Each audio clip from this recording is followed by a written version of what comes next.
Good evening सभी बच्चों से। देखिए, गवर्नमेंट स्कूल का पेपर था मैथ सब्जेक्ट का कक्षा 10वीं के लिए, जो भी त्रैमासिक हुए 2024-25 में।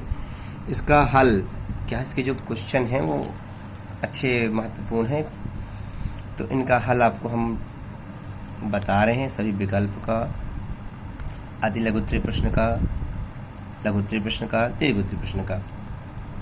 तो चलिए आते हैं। उम्मीद करते हैं कि आपको यह वीडियो काफ़ी हेल्पफुल होगा और इससे आपको काफ़ी मदद मिलेगी आपके पेपरों के लिए, है ना। तो देखिए, सही विकल्प में पहला है 6 और 20 का एचसीएफ। तो एचसीएफ निकालना तो सभी लोग जानते हो। देखिए, आपको हल करके भी दिखाई देते हैं। तो 6 के गुणनखंड करेंगे अपन, तो 6 के गुणनखंड 2 गुणे 3 और 20 के गुणनखंड करेंगे तो 2 गुणे 2, 2 दूनी 4, 4 पंचे 20। ये देखिए, दोनों एचसीएफ का मतलब होता है महत्तम समापवर्तक, और महत्तम समापवर्तक वह कहलाती है जो संख्या दोनों में कॉमन होती है। तो 6 और 20 का जो एचसीएफ है क्या हो जाएगा अपना, एचसीएफ ऑफ 622 हो जाएगा, है ना। मान लीजिए यदि हमारा इसमें कोई भी संख्या का मान वेरिएंस ना होता तो उसका एचसीएफ 1 हो जाता है ना। देखिए, ऑप्शन नंबर आपको कौन सा हो जाता, सा नंबर हो जाता। त्रिघात बहुपद के कितने शून्यक होते हैं, तो बहुपद में जितने की उच्चतम घात होती है उस बहुपद के उतने शून्यक होते हैं, जीरोज होते हैं। तो आपके जो ये क्यूबिक के पॉलिनोमियल है, त्रिघात बहुपद है, उसमें 3 शून्य हो जाएंगे। द्विघाती होता तो उससे 2 हो जाते, रेखिक होता तो 1 हो जाता है ना। मतलब जितने घात का बहुपद है उतने शून्य हो जाएंगे। इसका आप ध्यान रखिए। यदि a1/a2 does not equal to b1/b2 तो रेखाएं कैसी हैं, मतलब a1/a2 का मान बराबर ना हो b1/b2 की, तो रेखाएं कैसी होंगी। तो हमें पता है कि यह अद्वितीय हल की स्थिति है, और अद्वितीय हल की जो रेखाएं वो क्या करती हैं, एक बिंदु पर प्रतिच्छेद करती हैं। यदि संपाती होता तो ये तीनों मान बराबर होते, समांतर होती हैं तो 2 मान बराबर होते, तीसरा मान बराबर नहीं होता है ना। तो इसकी रेखा कैसे होंगी, प्रतिच्छेद करेंगी। वर्ग समीकरण, वर्ग समीकरण मतलब द्विघाती समीकरण, ax² + bx + c = 0 के मूल समान हो। तो ये विवेककार से प्रश्न आया है। तो हमारा जब विवेककार 0 के बराबर हो तो ही मूल समान होते हैं। तो इसके मूल समान है, तो इसका मतलब क्या है कि हमारा b² - 4ac 0 के बराबर हो। जो देखिए यहाँ पे b² - 4ac लिखा है, b² यहाँ पे -4ac इज ग्रेटर देन 0 है, ये बड़ा है। तो ये तो हो नहीं सकता, इसमें मूल वास्तविक और असमान होते हैं।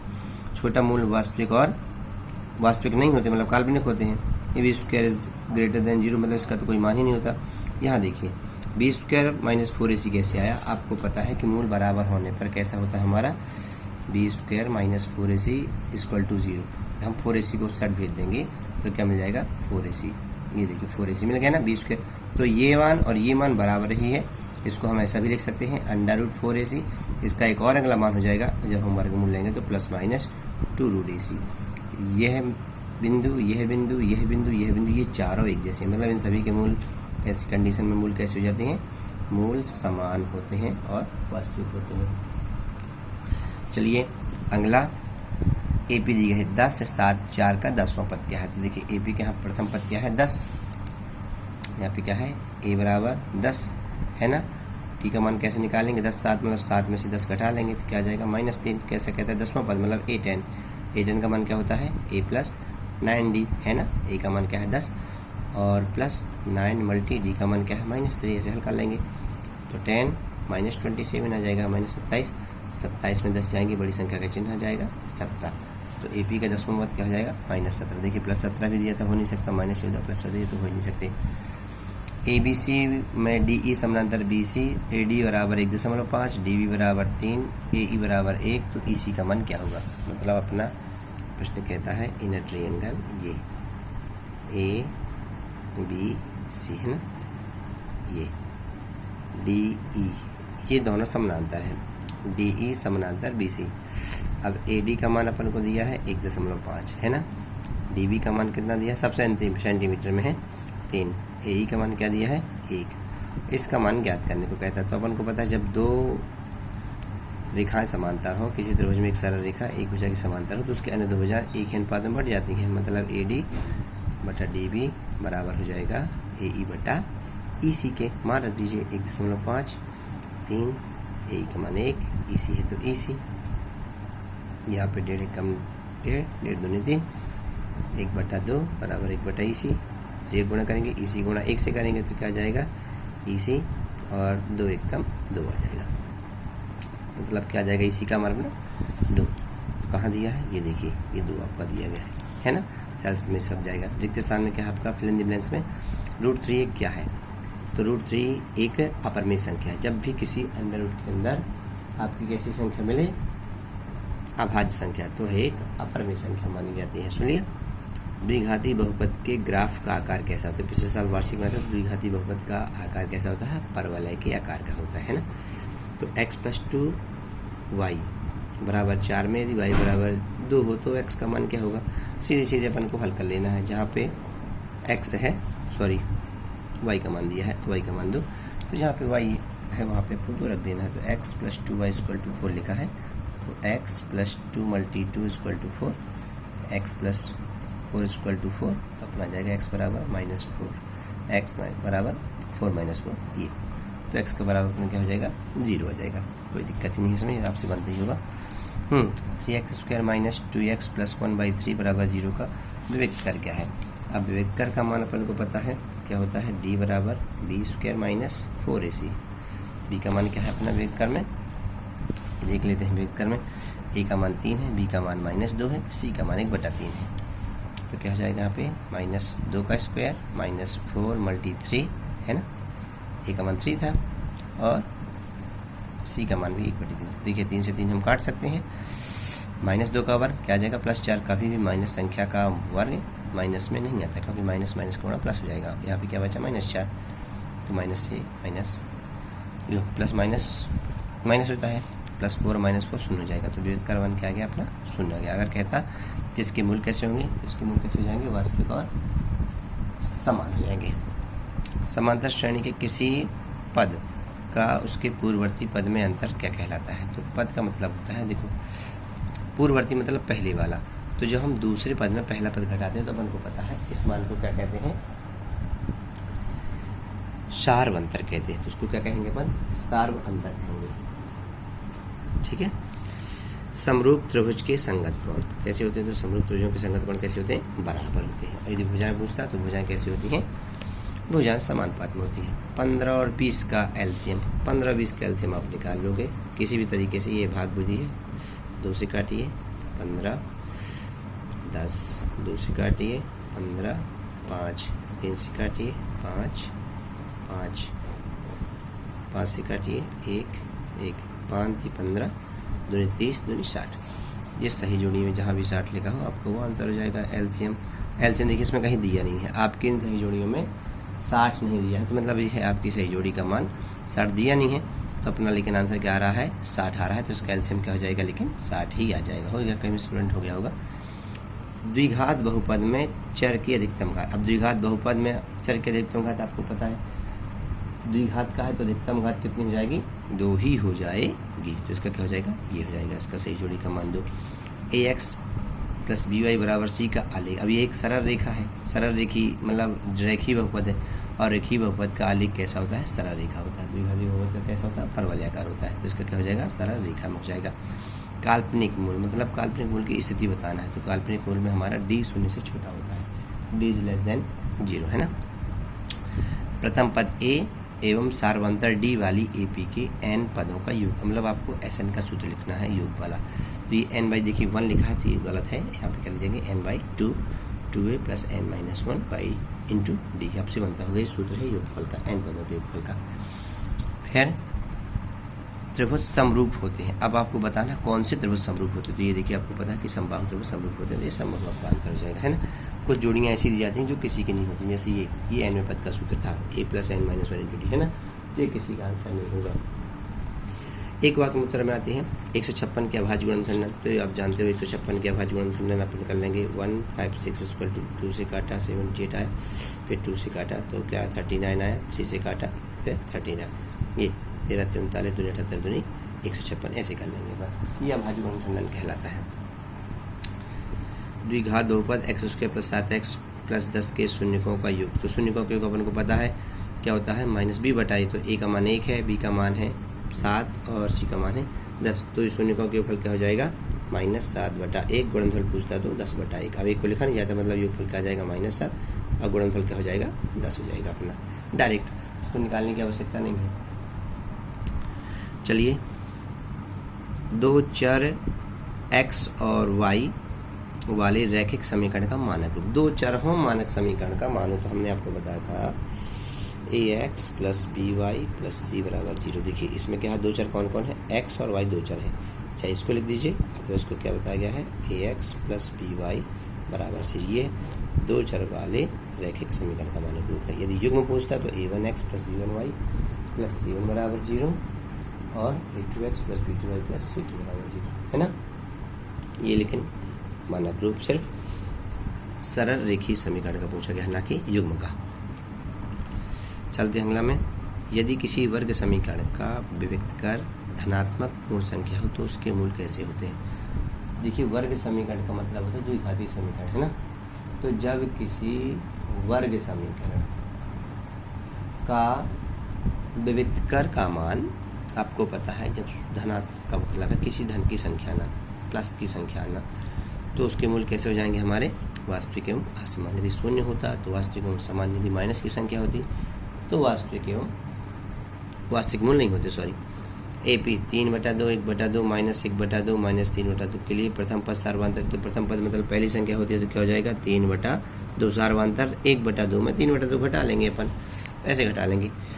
मतलब दूसरी संख्या का जैसे अपन को पता है सार्वधातुक सूत्र D बराबर A2 माइनस A1। A2 का मान क्या है अपना 1/2 माइनस 3/2, एलसीएम क्या आया 2, 1 माइनस 3, है ना, 2/2 काट देंगे, 2 1 2 क्या जाएगा -1।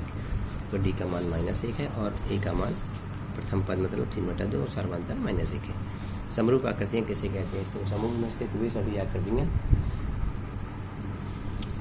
जिनका रूप समान हो, है ना, जिनकी आकृति समान हो लेकिन उनका परिमाण या आकार कैसा हो, भिन्न भिन्न हो, समरूप आकृतियाँ कहलाती हैं।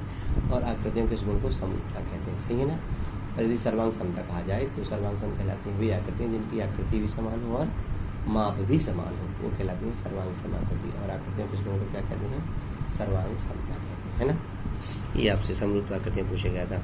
सत्य सत्य बताइए, प्रत्येक भाज्य संख्या का भाज्य संख्याओं के गुणनफल के रूप में व्यक्त किया जाता है। मतलब ऐसा, मतलब जैसे भाज्य, जैसे 12 एक भाज्य संख्या है, इसका जो गुणनखंडन है 2 × 2 × 3, तो इसका जो गुणनखंडन आया यहाँ पे 2 2 और 3 सभी कैसी हैं, अभाज्य। तो यह दिया गया था सत्य कि प्रत्येक भाज्य संख्या का जो गुणनखंडन है वह भाज्य संख्याओं के गुणनफल के रूप में व्यक्त किया जाता है। ये एक प्रमेय है जो पाठ 1 की है। रैखिक बहुपद ax प्लस b का शून्य माइनस b बटा, है बिल्कुल सही है। अपन को बहुपद दिया है ax प्लस b बराबर में 0 करेंगे, अब प्लस का भी है तो सट जाएगा, माइनस का भी आ जाएगा, x बराबर क्या आ जाएगा -b बटा a। ये देखिए अपना क्या हो जाएगा, ये शून्य हो जाएगा। अब कोई भी समीकरण यहाँ पे a और b के अलावा कोई आपको संख्या दी सकती है, आपको x का मान निकालना था, कैसे निकालना था। वर्ग समीकरण क्या नहीं हल होते हैं, ये सॉरी इसकी पूरा है। मूल बिंदु के निर्देशांक 0 1 होते हैं, नहीं, मूल बिंदु के निर्देशांक क्या होते हैं 0 0 0 0 0 होते हैं। वर्ग समीकरण क्या नहीं हल होते हैं, बिल्कुल नहीं। वर्ग समीकरण मतलब 2 की घात, मतलब वर्ग समीकरण के कितने हल होते हैं, सिर्फ 2 ही हल होते हैं। सरल रेखीय समीकरण होता है तो उसका 1 हल होता है, सुन लिया। -2 + 2 -2 + 2 -2 एक समांतर श्रेणी है, ये हो ही नहीं सकती क्योंकि इनका जब हम सर्वांतर निकालेंगे A2 - A1 तो ये 2 -2 माइनस के कारण जुड़ जाएगा तो 4 रह जाएगा। ये -4, ये +2 है तो -4 हो जाएगा, A3 - A2 तो यहाँ पे -4 आ जाएगा। तो +4 -4 +4 -4 मतलब इसका सर्वांतर समान नहीं है, अतः यह जो है यह AP नहीं है। AP होने के लिए हमारा जो सर्वांतर है वो क्या होना चाहिए, एक समान होना आवश्यक है ना। तो यह कथन कैसा है, असत्य। तो ये आपके हमने विकल्प है सत्य सत्य खालिस्तान और मिस्तिगौरम सब बता दिए। अब ये जो क्वेश्चन है आप लगाई लोगे कि 12 और 21 के एलसीएम आपको कैसे निकालना है, तो हमने आपको निकाल के जैसे बताया था ना कि इसका 15 और 20 कैसे आपको निकाल लेना है। विधि आपको दी नहीं गई है, भाज्य गुणनखंडन विधि कहता, तो आप दोनों को अलग अलग काट के उसका मान निकाल लेते। जाँच कीजिए, ये पाठ 1 का है 6 की घात n वाला, है ना। तो ये 1.1 में आपको मिल जाएगा। 150 और 100 का एलसीएम जी है 50, तो एलसीएम सूत्र से निकाल दो कि संख्याओं का गुणनफल संख्याओं के लघुत्तम महत्तम के बराबर होता है। मतलब कैसा कि 150 गुणे निकाल दो, विधिवत निकाल देंगे, हम आपको ऐसे बताते हैं। संख्याओं का गुणनफल बराबर महत्तम गुणे लघुत्तम या लघुत्तम गुणे महत्तम। इसको ये पक्षांतर कर दिए, 50 लिखा है, पक्षांतरण करेंगे तो बट्टे में आ जाएगा। ये देखिए जीरो से जीरो काट सकते हैं, 5 से काट सकते हैं 3, 100 का गुणा 3 में आ जाएगा, तो ये आपका क्या हो जाएगा, सॉल्व कीजिए 300 आ जाएगा एलसीएम। यदि एलसीएम दिया हो तो हम लोग उत्तम निकाल सकते हैं, सॉरी एचसीएफ निकाल सकते हैं, एचसीएफ दिया तो एलसीएम निकाल सकते हैं। पार्ट 1 से ही संबंधित है ये भी आपके पास 1.1 का क्वेश्चन है। 4x² प्लस है 8x के शून्य ज्ञात करिए, ये अपना 2.2 का प्रश्न है। जो पहले का चौथा सवाल है वो क्या दिया था, 4u² प्लस 8u, यहाँ पे x², तो यहाँ पे 4x कॉमन कर लेंगे, x प्लस 2 बचेगा, तो 4x बराबर 0, x बराबर 0/4, तो एक शून्य का जाएगा 0, दूसरा आ जाएगा -2 आ जाएगा। बहुपद 2x² माइनस 8x प्लस के योगफल एवं गुणनफल ज्ञात करिए, तो सिर्फ योगफल में -b/i और गुणनफल में c/i डायरेक्ट आपको निकालना, कोई हल करने की आवश्यकता नहीं है। द्विघात बहुपद के शून्यकों का योगफल -1 है, गुणनफल 5 है, तो क्या बनाना है, द्विघात बहुपद बनाना है, तो द्विघात बहुपद आप बना लोगे, है ना। अथवा में क्या दिया है, x² माइनस 3x माइनस 10 के शून्य, ये भी आप ज्ञात करोगे। 2 संख्या है, गुणनफल करने पर 10 आ जाएगा और योगफल या गुणन उसका माइनस करने पर -3। समीकरण युग्म को हल करना है, मतलब चाहे विलोपन विधि से हल कर लें, चाहे प्रतिस्थापन विधि से हल कर लें। यह आपको पार्ट 3.32 या 3.3 में मिल जाएगा। 2 संख्याओं का योग 80 है, एक संख्या दूसरी से 20 अधिक है, 2 संख्याएं ज्ञात करो। तो देखो माना संख्याएं कौन है, x y मान लेंगे, तो योग मतलब x प्लस वाई बराबर 80 पहला समीकरण बनेगा। पहली संख्या दूसरी से 20 अधिक है, मतलब x बराबर y प्लस 20 दूसरा समीकरण, x का मान दूसरे समीकरण से पहले समीकरण रख देंगे, तो आपका आंसर मिल जाएगा, है ना। तो 50 सबकी संख्या आ जाएगी। अनुपातों में आपको रखना है समीकरण, रेखीय समीकरण के युग्म के मान, और बताना है कि रेखाएं क्या है, प्रतिच्छेद करती हैं, समांतर है अथवा समपाती है, वैसे बन जाएगा। 3.1 का क्वेश्चन है। जांच कीजिए द्विघाती समीकरण के लिए दोनों पक्षों को हल करेंगे, 2 की घात मिलती है तो द्विघात समीकरण होगा, 2 की घात नहीं मिलती है द्विघात समीकरण नहीं होगा। 4.1 से संबंधित क्वेश्चन हो सकता है उदाहरण का हो, या प्रश्नावली 4.1 के पहले का हो सकता है कोई क्वेश्चन हो। द्विघात समीकरण का व्युत्क्रम निकालना बहुत सरल है, सिंपल है। व्युत्क्रम सूत्र आपको पता है, d बराबर b² माइनस 4ac होता है। a का मान 2, b का मान -4, c का मान 3, आप रख के व्युत्क्रम मान निकाल सकते हो। k का मान निकालो जब कैसे हो, उसके दोनों बराबर मूल, मतलब व्युत्क्रम निकालना है, उसको शून्य के बराबर करना है, पक्षांतर करके आपको k का मान मिल जाएगा। 4.3 क्वेश्चन है। 6x² माइनस x माइनस 2 बराबर 0 के मूल ज्ञात करिए, 6.2 से आप इसके गुणनखंड करके x के 2 मान ज्ञात कर लोगे। जांच कीजिए AP में है कि नहीं, तो इस AP में ज्ञात करने के लिए आपको इसके जो व्युत्क्रम का मान है 3 बार निकालना पड़ेगा, a2 minus a1, a3 minus a2, a4 minus a3। यदि तीनों कंडीशन में आपका मान सर्वांतर का बराबर आता है तो आप बता दोगे कि AP है, नहीं आता तो AP नहीं है। AP के प्रथम 4 पद देखो, a और d दिया गया, a बराबर 4, d बराबर -3, तो प्रथम 4 पद a1, a2, a3, a4, a1 का मान a, a2 का मान a प्लस d, a3 का मान a प्लस 2d, a4 का मान a प्लस 3d। आप a और d के मान रख के हल कर सकते हो, आपसे बन जाएगा। कौन सा पद 78 है, ये 5.2 का क्वेश्चन है, आपको मिल जाएगा। a और d निकाल के कौन सा पद, मतलब an का सूत्र लगा दीजिएगा, an बराबर a plus n minus 1/d, है ना, आपको मिल जाएगा n का मान। निम्नलिखित समांतर श्रेणी में कितने पद हैं, ये समांतर श्रेणी, इसमें भी an का सूत्र लगाइए, an का मान 205, a का मान 7, d का मान 13 में से 7 गए 6, आप लगा दो, आपको आंसर मिल जाएगा। ये भी हमने आपको लगा के दिखाया था, जैसे जो फिल इन द ब्लैंक्स में आया था, सेम क्वेश्चन है, आपको बता देना है। यदि आपके अनुपात बराबर आते हैं तो आप बता दोगे कि आपका जो सरल रेखा है वो तीसरी भुजा के समांतर है, उससे थर्स प्रमेय के विलोम से, है ना। पाइथागोरस प्रमेय का कथन, आप ये आधारभूत अनुपातिकता प्रमेय का कथन बन जाएगा, किसी भी त्रिभुज में यदि कोई सरल रेखा एक भुजा की समांतर होती है तो उसके अन्य दो भुजा को एक ही अनुपात में विभाजित करती है, इसे आपको आधारभूत अनुपातिकता प्रमेय, थर्स प्रमेय कहते हैं। पाइथागोरस प्रमेय का प्रमेय, पाइथागोरस प्रमेय का कथन क्या कहलाता है, किसी समकोण त्रिभुज में कर्ण भुजा का वर्ग शेष दो भुजाओं के वर्गों के योग के बराबर होती है, पाइथागोरस प्रमेय का कथन हो जाएगा। वह त्रिभुज जिसकी भुजा, ये क्वेश्चन आपको तीनों भुजाओं के वर्ग करना है, एक तरफ सबसे बड़ी भुजा का वर्ग लिखना है, दूसरी तरफ दोनों भुजाओं के वर्गों को जोड़ना है। यदि ये हमारे छोटी छोटी भुजाओं के वर्ग का योगफल इस बड़ी भुजा के वर्ग के बराबर आता है तो हमारा जो भुजाओं का मान है वो समकोण त्रिभुज की होती है, अन्यथा नहीं होती है। शून्य निकालना है और उनके गुणांकों के बीच संबंध हिसाब, ये 2.2 का क्वेश्चन है, लगाइएगा। x² माइनस 3 के शून्य के भी उसी का है, संबंध निकालिएगा।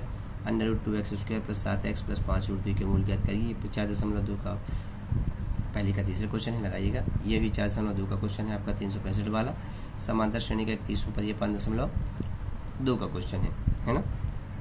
कमेंट में आपको बताना है, यदि कोई क्वेश्चन आपसे हल करते ना बने कमेंट में बताइएगा, आपको हम हल करके वीडियो डाल देंगे। सिद्ध कीजिए √2a का परमेशन का, ये 1.2 का क्वेश्चन है उदाहरण का, है ना।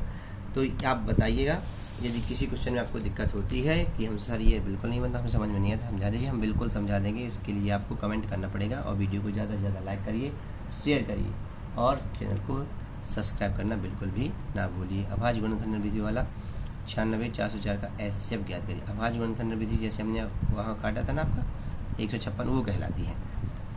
जैसे भी आपको हमने 6 और 20 का दिखाया था, ये देखिए 6 और 20 का करके दिखाया था, 6 = 2 × 3, 20 = 2 × 2 × 5, ये कहलाती है अभाज्य गुणनखंड विधि।